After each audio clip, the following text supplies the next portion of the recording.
Okay. Good morning, everyone. Good morning. How are you today? Did you have a nice meditation? Yeah? Okay, good. Thank you very much, Venerable Punsirivara, for doing the meditation today. That's wonderful. It's nice to always have the bhikkhunis also involved, and when they're here, so it's wonderful that they can kind of share, we can do things together. That's great. You know what, Venerable Punsirivara, you know what that means? No, don't know what it means. It means the excellent splendor of merit. Pun is punya, excellent splendor of merit. So that's kind of what it means. So it's good. All right. Okay. So noble. Okay. Oops. I got Vara. You translate. You translate it as noble, do you? Yeah. Okay. Okay. Different translations. All right. So let us carry on where we left off yesterday. So we're looking at this sutta on the 5 different kind of themes, 5 different ways of looking at things. And okay. And this sutta continues a little bit. We're going to have a look at the last part of the sutta as well. So we have had a look at the various kind of contemplations of starting with old age, illness, death, being separated from everything you like, and last one, which is the fact that you are the owner of your karma. And so these are very foundational things in the Dhamma. And as I mentioned yesterday, they, these are quite simple contemplations. We all understand what these things mean. The only thing which is a little bit out of the usual is the idea of karma, because that is something that you may not be able to immediately understand from your immediate experience. But even then, we have some understanding of what karma means from our daily interactions, how we feel about ourselves when we act in certain ways. This is like the immediate karma. Yeah, you do something and straight away you have an emotional reaction to how you live. If you do something bad, you feel bad. You do something good, you tend to feel good. And that's called the Dittava Dhamma karma in the suttas, the karma that relates to the present life rather than future lives. But even though these particular ways of reflecting are simple, even though they are basic, even though they are easy to understand, as I mentioned yesterday, also very profound. They can take you a long, long way on the path. They can motivate you to get started, but they can actually lead you all the way to the Aryan stages. And this is what the next part of the sutta is about, how to take these things further. So now we're going to look at that and see what we find in this particular sutta. So here we go. Then that noble disciple reflects like this. It's not just me who is liable to grow old, not being exempt from old age. For all sentient beings grow old according to their nature, as long as they come and go, pass away, and are reborn. So as long as you are bound to samsara, as long as you haven't gotten out of samsara, you are bound to old age. It's not just you, it is all sentient beings. And this is a very important point, because, okay, yes, you look at yourself, and that means you detach a bit from your body, you understand the importance of the spiritual path, and all of these things. But that is only one person. But maybe this is a universal principle. And so here what we are doing, we're going from understanding our own nature to understanding that this is a universal truth about all beings. There is no corner of existence that is exempt from this. Every corner has the same challenge, the same problem.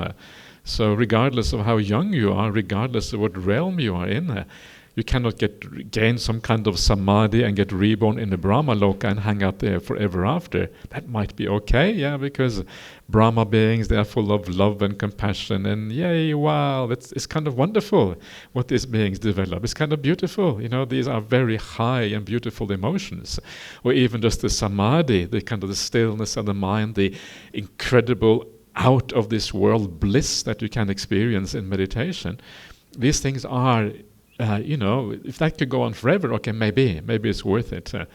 But these things too are subject to old age, in the sense that you have to disappear. You have to, you can't get. There is no sustaining of that bliss or happiness or love or whatever in the long run. In the really, really long run, it can last for a few eons, but in the big picture, few eons is like nothing. It's like a finger snap. Is that true? Yeah. I guess it's true because you believe the Dhamma, right? But it's not kind of obvious. It's a finger snap for many reasons. One reason is because time, the perception of time changes. When you enter samadhi, it's like time kind of disappears, because time depends on our ability to compare. Time depends on change. You know that time has gone by because things have changed. That's how you know that time is happening. If there's no change, then time becomes kind of meaningless. And so if a few eons in the realm, it sounds like a long time, but before you know it, you're out of it again. Say again? Just a concept. Yeah, okay. So, yes. So the idea here is this idea that old age or change is universal. It's nothing that you cannot escape. There is no corner, there is no place. And this is a radical innovation on the part of Buddhism. And the reason why it is a radical innovation is because prior to the Buddha, the Vedic culture, the ancient Indian culture, had this idea of Brahman and Atman being one thing, something that existed outside of time, that never grew old, that lasted forever and ever. So the fact that this is a universal idea, that everything grows old, is actually quite radical. And any kind of religion or philosophy or spiritual life that believes in some kind of permanent entity, something being kind of finally true, something is always there, well, they don't really believe in old age. Or they believe in old age maybe if you are human, but they also believe that there is something outside of humanity that doesn't grow older. So it is actually very powerful. And so the idea of not just looking at oneself but making this a universal truth is a very powerful insight. And so you need to contemplate this. You need to kind of see this as how this is always true. You see that you enter a state of samadhi, but you also come out of the samadhi. You cannot judge from the fact that you've had samadhi that this is somehow permanent after you die or whatever. It is impermanent. You go enter it and you come out afterwards, and everything is like that.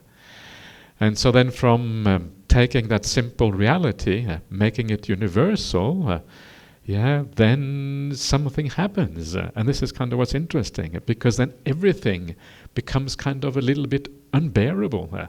Everything becomes dukkha. Everything becomes something you want to escape from. It is no longer no point in kind of finding just another place where you are going to grow old and die and have the same problems. Suddenly everything becomes something you want to move away from, and this is what then allows you a profound insight and the letting go of all of these states of existence. So we're talking about very profound things now. It's kind of amazing how quickly you move from the simple to the profound. You start by contemplating the old age. Well, of course I'm going to go older, and suddenly you find yourself into some very profound implications of that lead to an insight that actually makes you let go of all existence. So that's kind of what happens next. When they review this subject often, the path is born in them. When you review this idea that all beings are subject to old age, the path is born in you. What does that mean? The path is born. It means that you basically become a stream enter. That's what it means. Because suddenly you see that all existence is fraught and problematic, and then your mind turns away from that. You give up the Sakkaya Ditthi, the substantialist view, or whatever you want to call it, and that is what happens at this particular point. So that's fascinating, isn't it? So simple, yet so profound. I find this really interesting, that there is such a connection between simple and profound ideas. Profundity does not mean complexity. Profundity does not mean difficult. Profundity does not mean you need to be an intellectual superstar or anything like that. Profundity means deep insight. The simplest of people can be very profound. And there are some beautiful examples of that in the suttas. People who were uneducated and they couldn't do anything right. Ajahn Brahm tells the story, and when he tells it, he exaggerates it so much it becomes really funny. Of course, it doesn't bear much resemblance to the original story, but it kind of brings out the point. Yeah, he talks about I don't know if he's told that story here. It's a story. Chulapantaka is one of the monks. You find him actually in the Abhiṇhapaccavekkhitabbaṭhānasutta, and he was famous for being the most dull and stupid and completely hopeless cases ever to enter the Sangha. It was like couldn't do anything right. He couldn't do the chanting, he couldn't meditate, actually meditation was maybe one of the areas that he could do, but he couldn't chant, he couldn't memorize a single line from the suttas, and he couldn't do, he couldn't go for dhanas because basically he was kind of hopeless case. And the monks kind of said, okay, maybe you should kind of disrobe, or maybe you should kind of find a job. Actually, what job can you do anyway if you're so stupid? And maybe I didn't know what to do with him. Yeah, I couldn't do anything. Yeah. And so they took him to the Buddha, and the Buddha gave him this famous story of the white cloth. And the Buddha will keep on rubbing this white cloth and see what happens. And then as he rubbed the white cloth got dirty. Yeah. And then from that, he was able to get an insight. The fact of defilements and these kind of things. And so the point is, and that is the point, that this has to do with your ability to achieve samadhi. It has to do with your ability to contemplate very, very simple things, the Dhamma. Yeah, and this is I'm not saying it's a disadvantage to be intelligent. Sometimes it can be an advantage, but it's certainly not required. Everyone is capable of practicing this path, and that's kind of wonderful. It equalizes things a little bit. Yeah, we are kind of all very equal when we are faced with the Dhamma, in a sense. So then the path is born in you. You become a stream enter. Then once you have internalized that path, that means you know the Dhamma, so you know what the path is. Then you cultivate, develop, and make much of that path. Keep on going. You know what you have to do. Practice samatha vipassana, stillness, see things clearly. By doing so, you give up the fetters and eliminate the underlying tendencies. This means you become an arahant. Yeah, this is what giving up the fetters mean. This is what eliminating the underlying tendencies mean. It means you become an arahant. So that's kind of remarkable. That is the power of simply contemplating old age. And all of these other ones have a similar kind of power if you take them to their conclusion. So let's look at the other ones briefly. Now that we know the basic pattern is quite kind of fairly straightforward. It is not just me who is liable to get sick, not being exempt from sickness. For all sentient beings get sick according to their nature. As long as they come and go, pass away, and are reborn. Sickness is a universal thing. According to the nature, okay, if you get reborn in the Brahmaloka, you won't get sick for a while. Then you come back from there, and then you get sick again. And some beings are very sick, and some beings are less sick, etc., etc. So as long as you are part of samsaric existence, this will come with you. When they review this subject often, the path is born in them. They cultivate, develop, and make much of it. By doing so, they give up the fetters and eliminate the underlying tendencies. It is not just me or I who is liable to die, not exempt from death. All sentient beings die according to their nature, as long as they come and go, pass away, and are reborn. Yeah, this is kind of easier. This is probably more true than the previous ones. This is more universally true. Not all beings grow old, not all beings get sick, but certainly all beings die in the sense that they pass away from that realm where they are in. That's certainly true in all cases. So this is the cycle of existence. When they review this subject often, the path is born in them. Yeah, it is a universal truth. You cannot escape death. As soon as you go to a realm, you attach to a variety of things, and then death comes and takes everything from you. Everything gets taken from you. There's nothing left. Finally, you go on a meditation retreat with Ajahn Brahm. Finally, you get into a state of deep samadhi. Yay, deep samadhi. Whoa, Ajahn, I'm so happy. I have gotten into this wonderful state of samadhi. Wow, Ajahn Brahm said, well done. And he will give you a high five because you get that. Has Ajahn Brahm ever given you a high five? Okay, he has with me, but maybe not with you yet. So you wait for the high five to come. Get into samadhi. He will be very happy with that. And so you get into a samadhi, and then, on your deathbed, because you have done it before, you know what you have to do. You lie down, you let go of everything, the light comes, the tunnel opens up, bang, in you go. You get reborn in the jhana realm as a consequence. Wow, jhana realm. Actually, you don't even think that, because if you think that, you're out of the jhana already. But this is what this is how it works. And then you stay there for an eon, a couple of eons. It sounds like a long holiday, but as I mentioned before, time goes very quickly in this realm because there isn't really any time. And then you're out of it.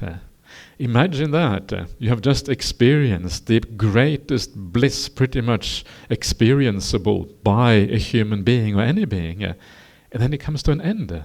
And then where do you get reborn? You come back here, back to the BGF, sitting on the seat, learning about the Dhamma again, starting from scratch. Isn't that terrible? Starting again, doing the same thing. Oh, Ajahn Brahm, when shall I enter that jhana? You said that just a couple of lifetimes ago. When shall I enter that jhana? Then you went there, and now you're asking again, what's going on? Well, this is samsara for you. This is why it is so yucky. You redo these things again and again and again. What's the point of all of that? Especially when you come out of the greatest kind of happiness that you've ever had, and you have to die from that. Go back to square one, snakes and ladders. Do you have that game here in Malaysia, Snakes and Ladders? Yeah, you have. Okay, so bang, back to the beginning. You kind of boof. Okay, then go again. This is samsaric existence. That's kind of, if you understand what's going on, it's kind of desperate. It's very sort of, So you understand this is universal, and then you don't want to be part of this desperate game anymore, and you want to get out of it. You want to leave it, and then because you see all of that, the path is born into you.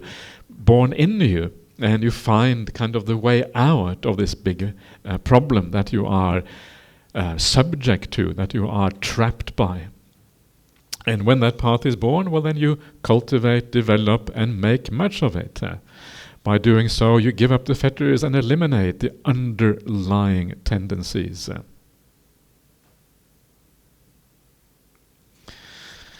Okay.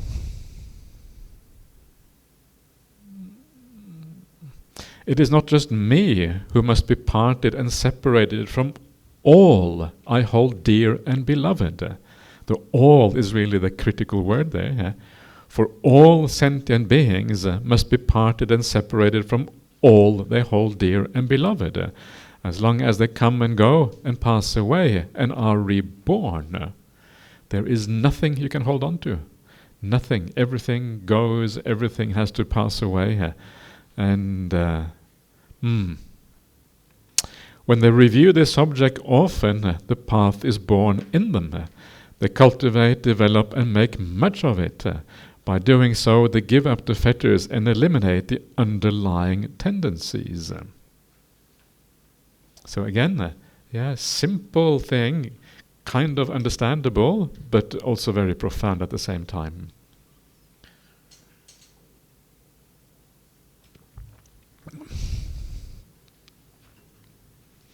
It is not just me who shall be the owner of my deeds and heir to my deeds. For all sentient beings shall be the owners of their deeds and heir to their deeds, as long as they come and go, pass away, and are reborn. This is the way it always is. And so maybe you think that, well, if I'm the owners of my deeds, then I will just do good deeds all the time, and so no problems. So I kind of sorted that one out. I have cheated the law of karma by just making good karma all the time, not doing anything silly. Of course, you can't do that. Even if you try, you can't do it. Even if you know that it is bad to do bad deeds, you can't do good things all the time because of your conditioning here. But a lot of the time we don't even understand this. What kind of person are you going to be in your next life? Are you going to be a Buddhist? Or are you going to be something else? Maybe in your next life you're going to be an atheist, non-religious person. Yeah, religion is nonsense. Yeah, okay. This is only one life, and then I die, and then that's it. So who cares about doing so many good deeds? And so I'm just going to I'm going to be kind to people, but if I need to cheat a little bit, I might do that occasionally. And so this is the problem, is that because of the conditioning, we cannot just do good deeds. We don't know where we're going to be reborn in our next life. We don't know if our next life, our family is going to be a mafia family. If you get reborn in a mafia family, it's hard, it's difficult. You have to do bad deeds because that's required by your family. If your mum and dad says, go out and be bad, what are you going to say? You are trapped by your mum and dad. It's hard to avoid that. So it cannot really, the fact that there is such a law and you can try to act according to these laws doesn't mean you can beat the system, because this is from the idea of non-self. You are still going to be subject to cause and conditions, and so you can't really, in the end of the day, you're going to go up and down, round and round, like the famous simile of the stick. You know the famous simile of the stick? Anyone does not know the simile of the stick? 1, 2, there's a few. Okay, simile of the stick. Okay, so simile of the stick. This is from the Suttas. This is kind of I remember in the early days when I came to Abhiṇhapaccavekkhitabbaṭhānasutta monastery, Ajahn Brahm would say, the simile of the stick, that's a really scary simile. He said that to the monks, and he would kind of talk about the simile of the stick. And this is in the Suttas. They say that beings, they die and they get reborn. Sometimes they go up, sometimes they go down. They get reborn in the various realms. And the Buddha said it's just like you're throwing a stick up into the air. And when you throw a stick up into the air, the stick spins up in the air, then it comes down again. You don't know which end it's going to land on. One end symbolizes a good rebirth, the other end symbolizes a bad rebirth. That's kind of worrisome, isn't it? That's the simile of the stick. In the long run, maybe in our next life we can be reasonably sure if we have lived well or whatever, but in the long run, the kind of the long sequence of births and deaths, sometimes you go bad, sometimes you go good, sometimes you go in between. And this is that sense of things being non-self, this process, this working, it's going through and through and through. You are not really in charge of whether you're going to do bad or good. What is in charge is cause and conditions. Right now in this life, you have the cause and conditions of the Dhamma. I have the cause and condition of Dhamma. We all have that cause and condition, and that is incredibly helpful to guide us in the right direction. But how long will you have that cause and condition? Will you have it in your next life? Will you have it, what about when Buddhism dies out? All of these kind of things. These are just cause and conditions. And it feels like we are choosing things kind of deliberately, but that is part of that illusion of a self.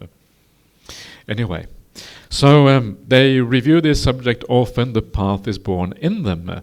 They cultivate, develop, and make much of it. By doing so, they give up the fetters and eliminate the underlying tendencies. So that is the 5 themes that can take you all the way to awakening. So, let's have a look at the verses at the end of the sutta. It's always nice to see these verses. For others, sickness is natural, and so are old age and death. For others, though this is how their nature is, ordinary people feel disgusted. So this is one of those things that the Buddha also talks about before his own going forth, is that, sometimes even though something is our own nature, when we see other people getting old and sick, we feel kind of disgusted by it. It's kind of unpleasant to see that. You go to hospital and someone is really wallowing and is really ill and throwing up and whatever it is, it's kind of terrible. Often we don't want to see it. Often we try to hide it. in most modern societies, these things are hidden from view. You often don't see sickness, we don't see death, because this thing happens out of sight in hospitals, in wherever. And because we don't want to see these things. Then the Buddha said in the suttas where he talks about his own going forth, why should I be disgusted when I have the same nature? It is not suitable for me to be disgusted when I have the same nature. Yeah, and so this is kind of the thing. It's this disgust actually stops us from looking at these things properly because we don't like it. We try to turn away from these things. But actually by facing it, by facing that reality, we achieve something much higher. That's the whole point. So by instead of turning away, by accepting it, something happens inside of us that opens up the spiritual path. If I were to be disgusted with creature whose nature is such, it would not be appropriate for me, since my life is just the same. Well, there it is, right there. Living in such a way, I understood the truth without attachments. I mastered all vanities of health, of youth, and even of life. Seeing renunciation as sanctuary, zeal sprang up in me as I looked to extinguishment, nibbana. I assume, I haven't checked the Pali, but there must be nibbana here. So once you see the problem of existence, you look for the sanctuary. The sanctuary, and the sanctuary here is the renunciation, giving all of that up. And the zeal, the energy, the effort springs up in you as you move, your mind kind of inclines and takes you towards extinguishment, nibbana itself. So, let us take a 5-minute break. Actually, sorry, I haven't finished. That's one more verse. Okay, no, sorry, not break yet. Hang on. So, now I'm unable to indulge in sensual pleasures. There is no turning back. I am committed to the spiritual life. There you are. Okay, now 5-minute break.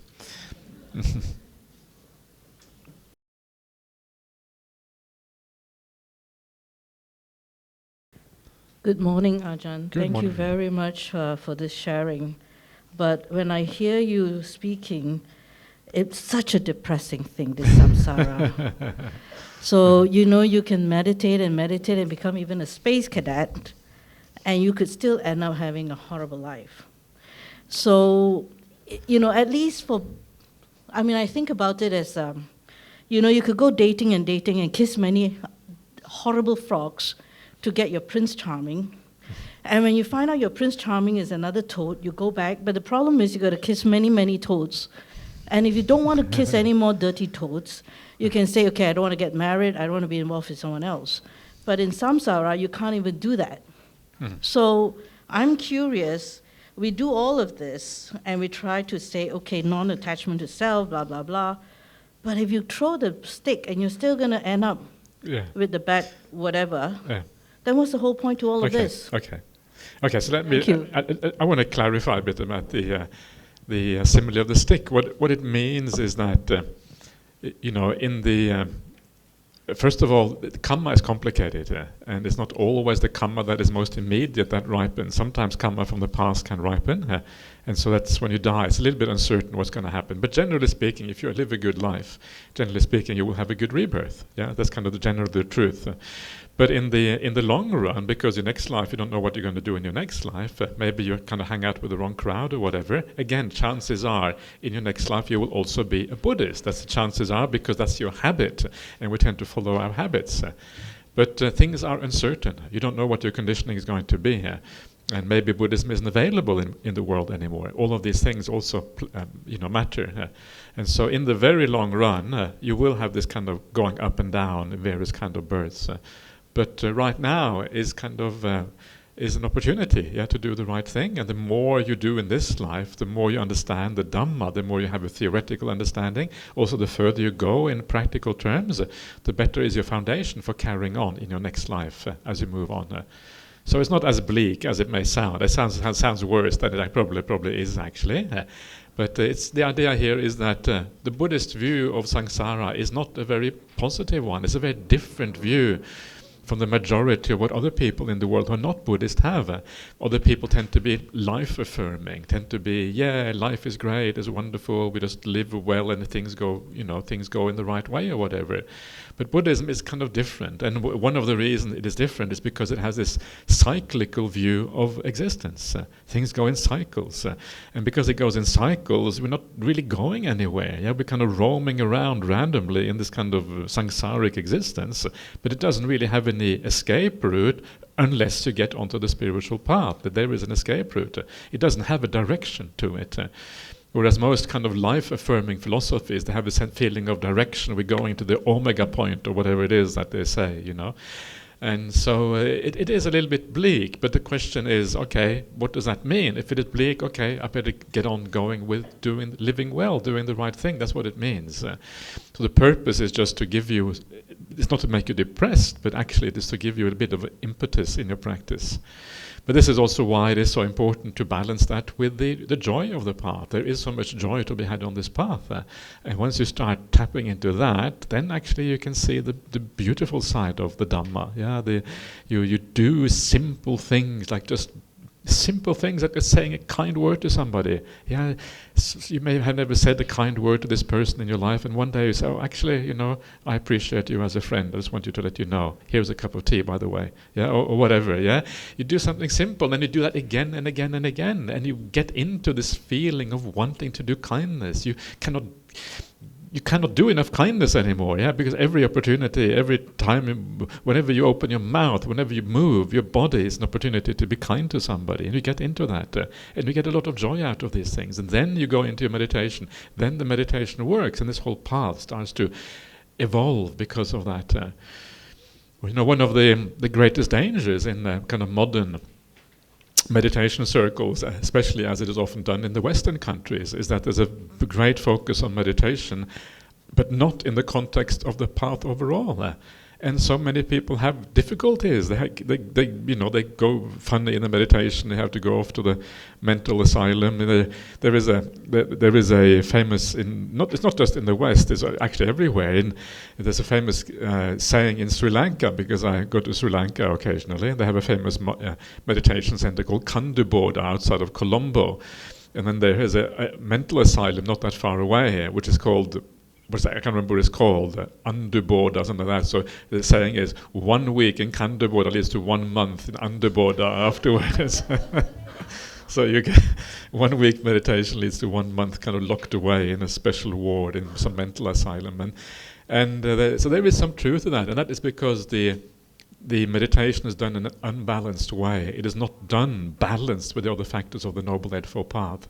Then when you sit down to meditate, you use willpower to meditation, and willpower is very dangerous, because going against what is natural, that is where the mind goes funny here. But if you just relax, like follow relax to the max kind of idea, the chances of going funny is actually very small, because not only that, but also you monitor yourself. Am I going in the right way? Are you feeling okay about this? If not, stop. And stop, go back to step one. Be kind, live well, have more metta in your daily life, and these kind of things. And this is one of the reasons why I started off the second half of this retreat with those beautiful suttas about what meditation really is about. Meditation really is about joy, happiness, peace, all of these kind of things.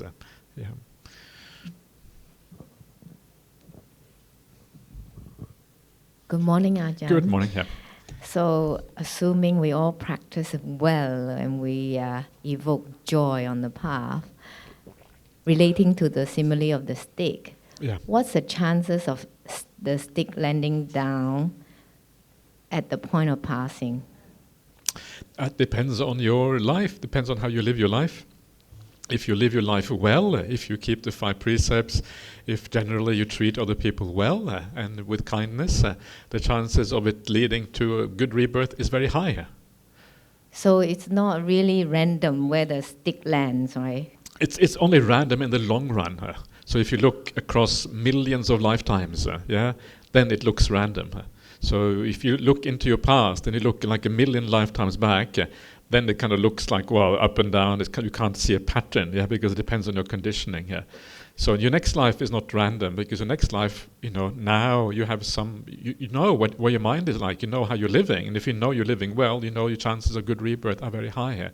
So at this point, it's not random, but overall, from a long-term perspective, it seems to be, it looks random, because that's kind of how things are in the long run. So basically it's about living well.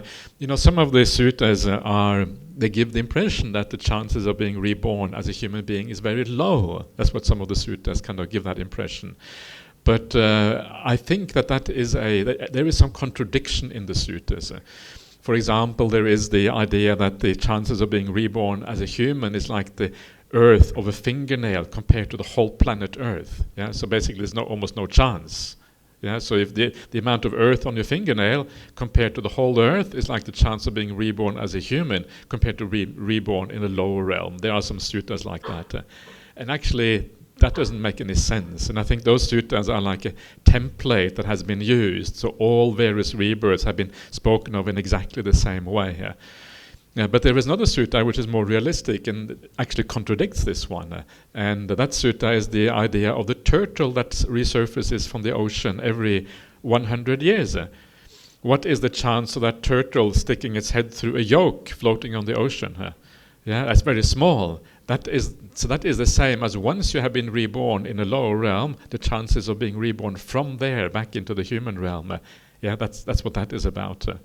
But once you are a human, then the chances of carrying on as a human, especially if you live well, actually is very high, I would say.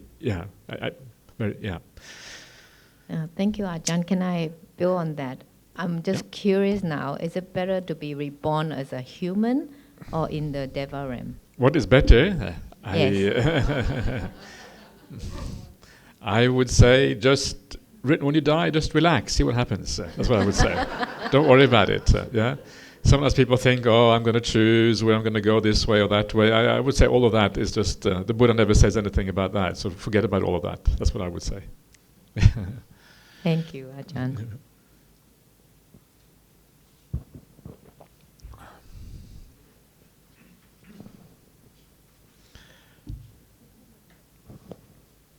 Good morning, Ajahn. Good morning.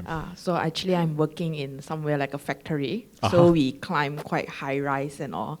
So when someone asks me whether I contemplate on death, I say yes every day. Because every step we take or every time we climb, if you misstep, it's a... That's it. Yeah, correct. And then there's sometimes we have factory fire, we have gas leakage and all. So it's very common in my daily job. But the thing is that from what I see, the way you contemplate on death, you mentioned it's like you're not scared of death. Yeah. But when we are working, we are also scared of death. That's why we are very, very careful every step and all. So how do you in the middle path of scared of death? So you misstep, and you accept that death is there. So. You contemplate the death not while you are working in the factory, but when you come back home afterward, that's when you contemplate it. Okay. And then you think, okay, actually, now is a good time to contemplate that. Actually, I can die. But once you are there, it's a bit too late, then you're already scared, and it's already difficult. So contemplate now. And so in a sense, you're lucky. That's a good opportunity to contemplate that, and it makes the present more important. And it makes the future. If the future is uncertain, who cares so much about the future? Now is what matters. Now you know you're here. Now you can do the right thing. When is the next time you're going to the factory? Monday. Next one. Okay. So you maybe only have a weekend left. Then that might be it. And so you kind of use this weekend really, really well. Please. Good morning, Ajahn. Good morning. For the past few days, you've reminded us that when we live our life, we should try to do as much good deeds as we can. I was just reflecting before you live your life, ideally. Before I live my life, but in our current life, we try to do as many good deeds as we can.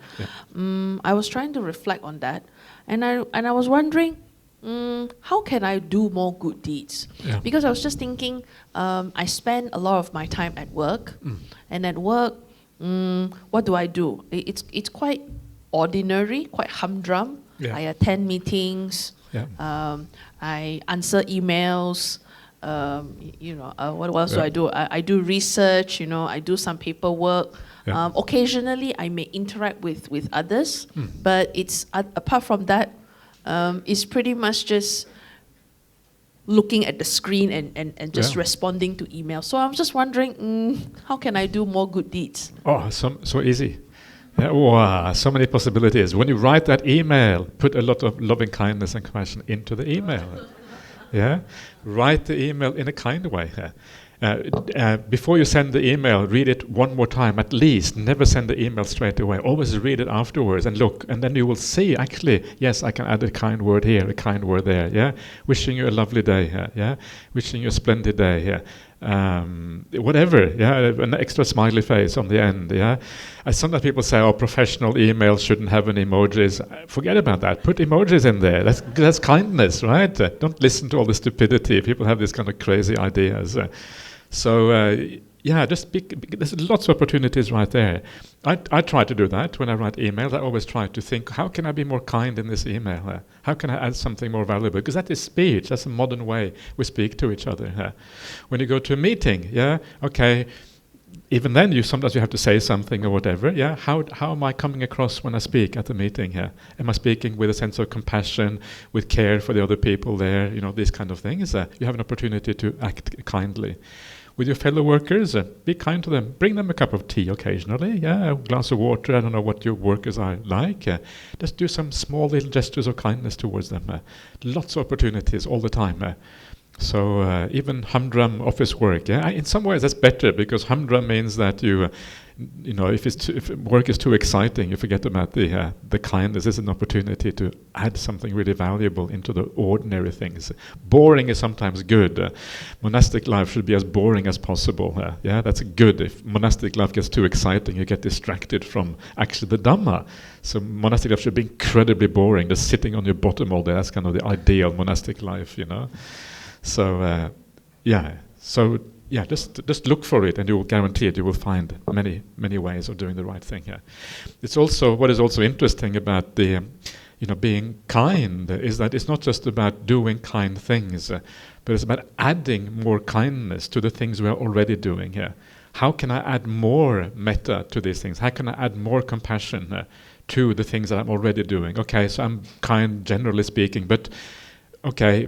In my family life. So after a while, kindness can become very ordinary. You just do the kind acts to your family members. But actually, maybe I should add a bit more love into that kindness. Add a bit more compassion and care. Do it with more heart, rather than just doing it as a habit because you're expected to be kind to your family members. And then by adding more of those good qualities, we're improving the quality of the intention, and that a lot of how we feel about ourselves depends on the intention that we put into our actions. So make it more powerful by adding more metta to the actions that we're already doing, the speech we're already having here. Venerable, please. I just want to share a story about old age. Not talk about me. No, in Japan, in Japan there's a lot, there's more old people than younger people, also in Thailand. But in Japan, like in Tokyo, it's a big city and all the business, and the old people, they live alone in their own apartment, But then, the economy, everything is very high, very expensive. Some, they cannot afford the rent and the food and stuff. So they go like to do a small thing, like taking things, stealing from the store, like food and stuff, and then they will get arrested. Then they can go to the prison, so they don't have to pay. It's a real story. It was like a documentary I saw. So it's most people, we want to live long, right? we want, to live a long time, but then, to me, I don't want to live that long. Just enough that you can help yourself do things. And I think it's important that we also have to plan for when we get old, how we're going to be. We have to have like a supply, like a resource, and when we get old, how we going to support ourselves. I think it's important. I've seen many old people that they didn't have any plan, when they were younger. They spend all their money and all that. And then when they get old, they have nothing. When they get sick, when you go to the hospital, you have to pay, right? But in Thailand, we, for certain, if you're not a complicated procedure, we get free. We free when you go see the doctor, and the simple medication we get out for free. But for expensive procedure like surgery, certain kind of surgery, or those kinds of, you have to pay with your own money. So I think it's important before we get too old, while you're still young, and you can still get work, and it's good to set up, certain sum of money for when you get old and you're not working anymore, so you won't be suffer too much, I think. So I'm already looking, in my place where I'm going to stay when I get older, a bhikkhuni came, and she said, well, you can make your room here, then you don't have to go upstairs. And then just, put up the bathroom where the kitchen right to it. Because my kuti kind of separate, and then you have to go up step. So she said, well, you can do here. So, I think it's good that you plan. When you get old, when you get sick, and you cannot help yourself, and you can depend on other people, even your family, you can completely depend on them. So you have to be your own resource and be prepared so we won't suffer too much. Okay. Good, yes. I think we can do the Sigalovada Sutta. In the Sigalovada, it talks about how to use your money in the right way. You set aside something for the future, for investing, for various things. So it has similar advice. Yeah, please. Good morning, Ajahn. Good morning. What is the green? This is green. Oh, this is Cradle T-shirt, is it? Okay, I see. Okay, very good. Living wise. Okay, good. Excellent. Ajahn, in Buddhism, right, the path to Nibbana seems to be very long, winding, and tough. So unlike other religions that always say that it's easy to get to reach to the heaven. And after, hearing through that, we have to go through countless of cycle of rebirth, and also that, to attain countless of good virtues in order to rebirth in a good life. So how do we really motivate ourselves and also that motivate others to believe in Buddhism? It's very tough. Okay, so two answers to that question.